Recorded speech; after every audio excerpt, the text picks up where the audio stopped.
BCom part second के corporate accounting के paper में बच्चों अकाउंटिंग फॉर अमालगमेशन जो हम लोग देख रहे थे, कंपनीज का अमालगमेशन किस प्रकार से होता है, तो थोड़े से इसमें मेथड्स और इसकी जो है आगे रिजल्ट्स का कैसे ट्रीटमेंट होगा ये सब इसमें देख रहे हैं। आज थ्योरेटिकल मैं समझा रही हूँ आपको, फिर इसके प्रैक्टिकल क्वेश्चन हम लोग करेंगे।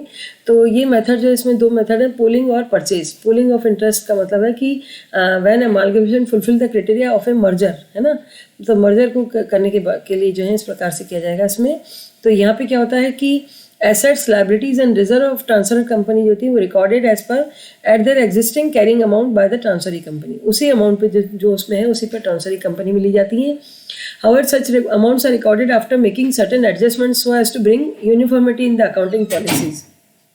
According, if the transferor and the transferee company have contrasting accounting policies at the time of amalgamation, a uniform set of accounting policies are adopted post amalgamation.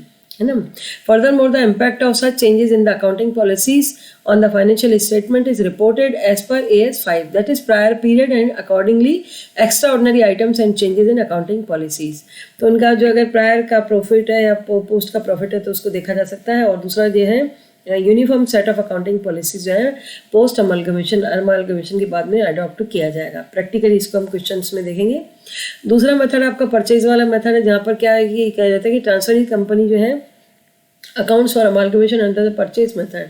ठीक है, इसमें क्या होता है कि either by incorporating assets and liabilities at their existing carrying amount, उसी amount पे भी जा सकती हैं, और assigning consideration to individual identified asset and liabilities, उनके बीच में डिसाइड हो सकता है उसका कंसिडरेशन की पुरानी एसेट्स और लायबिलिटीज को किस वैल्यू पर लिया जाएगा, तो फिर डिफरेंस क्रिएट हो सकता है। Furthermore these identified assets and liabilities could include assets and liabilities that are not recorded in the financial statements. It must be noted that fair values assigned by the transferee company may be guided by the intention of the transferee company. तो उसमें हो सकता है कि difference आ जाए तो उसको check किया जाएगा. Considerations. The consideration paid upon amalgamations to the transferor company can comprise of securities, cash or other assets. तो उनके बीच में अगर कंसिडरेशन तय होता है तो सिक्योरिटीज़ के रूप में हो सकता है, कैश हो सकता है, या अदर एसेट्स के रूप में कंसिडरेशन प्रतिफल की राशि का भुगतान किया जा सकता है. In order to ascertain the amount of consideration, the fair value of each of its component is calculated. और जब कंसिडरेशन का डिसाइड किया जाएगा तो उसकी जो है फेयर मार्केट वैल्यू जो है देखी जाएगी और फेयर वैल्यू पर उसको कैलकुलेट किया जाएगा. There are number of techniques that are used to determine the fair value. उसके लिए बहुत से तरीके हैं. For example, in case the consideration comprises of securities, the value fixed by the statutory authorities may be taken as the fair value of the such securities. तो value fix करती है statutory authority, legal authorities इनकी value decide करेगी, उसको जो है securities की value माना जाएगा. Likewise where the consideration includes of assets, fair value is determined to the market value of the assets that are given up. तो उनकी फेयर मार्केट वैल्यू, आप मार्केट वैल्यू जो बाजार में है उसको फेयर वैल्यू मान सकते हैं. In case the market value of the assets given up cannot be assessed reliably, then assets are taken at their net book value. आपके पास देखिए बच्चों, एक तो कॉस्ट होती है खरीदी हुई वैल्यू, दूसरी उसकी बुक वैल्यू क्या होती है जो कि आप आपकी बैलेंस शीट में उसकी वैल्यू अभी चल रही है आफ्टर डेप्रिसिएशन. आज की तारीख में जो उसकी वैल्यू उसको कहा जाएगा बुक वैल्यू, और मार्केट वैल्यू जो कि मार्केट में उसको सेल करने पर आपको मिलता है. तो अगर मार्केट वैल्यू अगर कभी आप कैलकुलेट नहीं कर पाए तो उसको नेट बुक वैल्यू पर भी संपत्ति को दिखाया जा सकता है. The consideration to be paid upon amalgamation may need adjustment into one or more future events, है ना. In case where additional payment is expected to be made and which can be reasonably determined at the date of amalgamation, such an additional payment must be included in the consideration. तो अगर कोई भी additional payment decide होता है तो उसको भी amalgamation के टाइम पे जो है पेमेंट को इंक्लूड किया जाएगा. However where it is not possible to determine the amount of such additional payment at the time of amalgamation, the adjustment to the consideration can be made when such additional amount is determination. कभी कभी क्या होता है कि इनके बीच में amount decide नहीं हो पाता कि भाई कितना एक्स्ट्रा होगा, तो जब भी डिसाइड होगा तो उसको उस समय उसका एडजस्टमेंट किया जाएगा कि भाई अब हमने डिसाइड कर लिया कि इतना पैसा आपको एक्स्ट्रा देना है तो उसको उसमें किया जाएगा. ठीक है, अब इसमें रिजल्ट्स को कैसे ट्रीट किया जाए ये देखिए बच्चों. In case of amalgamation the nature of merger, the identity of the results is preserved upon amalgamation, है ना. The identity of the results जो है वो देखने होंगे. In other words, results are shown in the financial statement of the transferee company in the same form in which such results appeared in the financial statements of the transfer company.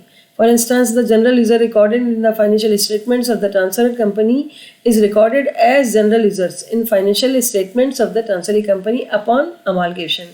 Thus, any difference arising between the share capital issued and the amount of share capital of the transferee company gets adjusted in the reserves of the financial statement of the transferee company. तो उसमें कोई difference अगर जो है कोई arise होता है तो उसको जो है इस तरह से अमालगमेटिंग कंपनी में दिखाया जाएगा। तो दो कंपनीज हो गई, अमालगमेशन में अमालगमेटिंग कंपनी, नई कंपनी जो है ट्रांसफरर और transferee company.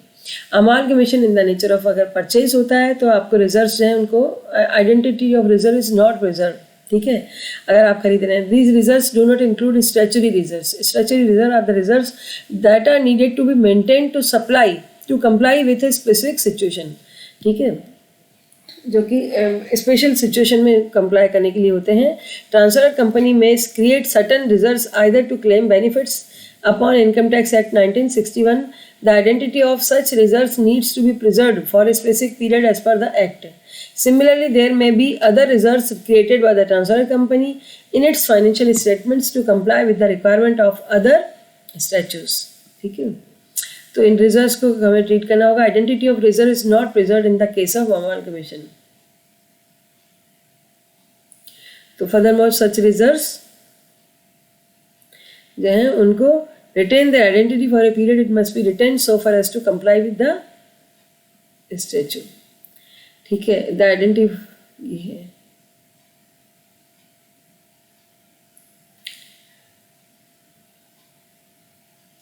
it must be noted that exception of the statutory reserve made in only those amalgamation where the requisite of the special statute for regarding such statutory reserves. However, in the balance sheet, such an amount appears as part of miscellaneous expenditure or other similar categories. Furthermore, when the identity of such statutory reserve is no longer required to be preserved, both the reserves as well as amalgamation adjustment account are reversed. भाई जब आपको लगता है कि हमारा reserve का काम पूरा हो गया तो उसे समाप्त कर देंगे आप, है ना। नो लॉन्गर रिक्वायर्ड अगर नहीं जरूरत है तो उसको रिवर्स कर दिया जाएगा, वापस इसको रिजर्व से निकाल करके आपके कैपिटल में डाल सकते हैं। तो रिजर्व का वैसे भी यही यूज़ होता है कि क्योंकि उन्हीं का पैसा है, शेयर होल्डर्स का प्रॉफिट है, तो उसको वापस से प्रॉफिट में या कैपिटल में मर्ज किया जा सकता है, जैसा एज पर आपको क्वेश्चन में कहा जाएगा उसके अकॉर्डिंग जो ही किया जाएगा। तब इसके बाद हम इसके अमालगमेशन के क्वेश्चंस देखेंगे जिसमें आपको ज़्यादा और अच्छे से ये क्लियर हो जाएगा कि अमालगमेशन कंपनीज किस प्रकार से करती हैं। दो कंडीशंस क्लियर हुई बच्चों, एक तो इन द नेचर ऑफ मर्जर और दूसरा इन द नेचर ऑफ परचेज। इनमें रिजर्व्स का कैसे ट्रीटमेंट होता है ये भी आज हमने देखा। धन्यवाद।